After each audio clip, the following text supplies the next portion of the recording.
आखिर क्यों छुट्टी वाले दिन भी मोहसिन को गैरेज पर जाना पड़ा, और संडे की छुट्टी में हम सारे दोस्तों ने क्या क्या किया, चलो बताता हूँ।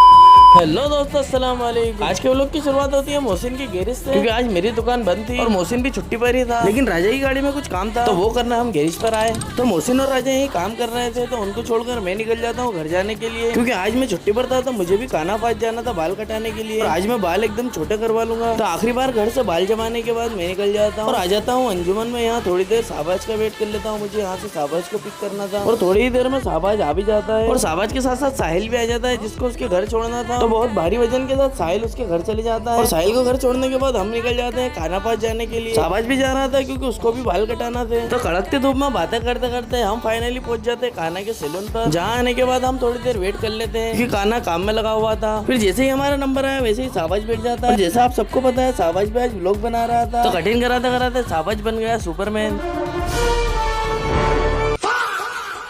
फिर शाहबाज वापस बैठ जाता है कटिंग कराने के लिए, और काना अपनी स्किल दिखाकर उसके बाल काट देता है। शाहबाज के बाल कट रहे थे तब तक मैं मेरे बाल देख लेता हूँ कितने बड़े हो गए हैं, क्योंकि आज कटने वाले हैं। शाहबाज ने करा ली थी शाहिद कपूर वाली कटिंग। तो शाहबाज के बाल कैसे लग रहे हैं कमेंट में जरूर बताना। फिर शाहबाज के बाद मैं बैठ जाता हूँ बाल कटवाने के लिए, और मेरे बड़े बड़े बालों को छोटे छोटे करा लेता हूँ, जैसा की मैंने पहले ही बोला था। तो छोटे छोटे बालों में मैं कैसा लग रहा हूँ कमेंट में जरूर बताना। तो काना को अलविदा बोलते हुए हम चले जाते हैं घर, और घर से नहा धो के तैयार होने के बाद शाम को राजा के साथ मैं निकल जाता हूँ उसके कुछ ऑफिस के काम के लिए। राजा और मैं बातें करते करते हम आ जाते हैं गोडाउन पर, जहाँ सोलर पैनल में लगने वाला सामान आया था। यहाँ से राजा सामान की गिनती कर लेता है। उसके बाद हम आ जाते हैं गोपाल तोल कांटे पर, जो गाड़ी में माल आया था उसका वजन कराने के लिए। तो फटाफट हमारी गाड़ी भी आ जाती है, तो हम कांटे पर खड़ी करवा देते हैं। उसके बाद हम और गाड़ी वाले भैया फटाफट चले जाते हैं अंदर, और अंदर आने के बाद हम देख लेते हैं गाड़ी का वजन कितना था। तो यहाँ हो गया था हमारा काम कम्प्लीट। आज छुट्टी वाले दिन राजा को भी थोड़ा काम करना पड़ा, लेकिन कोई बात नहीं, इतना तो चलता है। यहाँ से निकलने के बाद मैं आ जाता हूँ जलाल की दुकान पर चिकन लेने के लिए। यहाँ पर मुझे ऐसा बच्चा दिखा जो लग रहा था कि मुर्गी चुरा रहा हो, लेकिन वो तो कुछ और ही कर रहा था। तो यहाँ से फटाफट मैं चिकन ले लेता हूँ और निकलता हूँ बाहर। तो देखता हूँ कि जलाल कैमरे को देखकर बहुत शर्मा रहा था। तो चिकन घर पे देने के बाद मैं आ जाता हूँ मोहल्ले में, जहाँ देखता हूँ कि आसिफ और मोंटी भी आज छुट्टी पर थे, और मोहल्ले में यहाँ मुझे मोइन भी दिख गया है जो हॉकी खेलने जा रहा था। फिर हम सारे दोस्त बैठ जाते हैं मोहल्ले में, मोबाइल चलाते चलाते थोड़ी बातचीत कर लेते हैं। उसके बाद शाम को खाना खाने के बाद हम निकल जाते हैं टहलने के लिए, और पिछले 2 संडे से अरमान भी हमारे साथ जाने लग गया है। तो हर संडे की तरह इस बार भी हम आ जाते हैं मायादेवी कॉम्प्लेक्स उप सरपंच पर चाय पीने के लिए। आज राजा और मोइन हमारे साथ नहीं थे, उनको शायद कुछ काम था। तो यहाँ से हम चाय पी लेते हैं और बिस्टान रोड से टहलते टहलते निकल जाते हैं घर जाने के लिए। फिर हमारी चांदनी चौक में आया तो देखा कि हमारे दुकान का पतरा टूट चुका था, तो उसको हम सही कर लेते हैं। लगता है कोई बड़ी गाड़ी वाला इसको ठोक कर गया है। फिर मोहल्ले में आने के बाद राजा उसकी गाड़ी को ले आता है फिर से, और उसमें कुछ काम रह गया था तो मोहसिन वो काम पूरा कर देता है। और यहाँ मुझे मोहसिन का भांजा मिल जाता है जो खुलवा में रहता है। व्लॉग अच्छा लगा हो तो लाइक जरूर करना। मिलते हैं आपसे अगले व्लॉग में।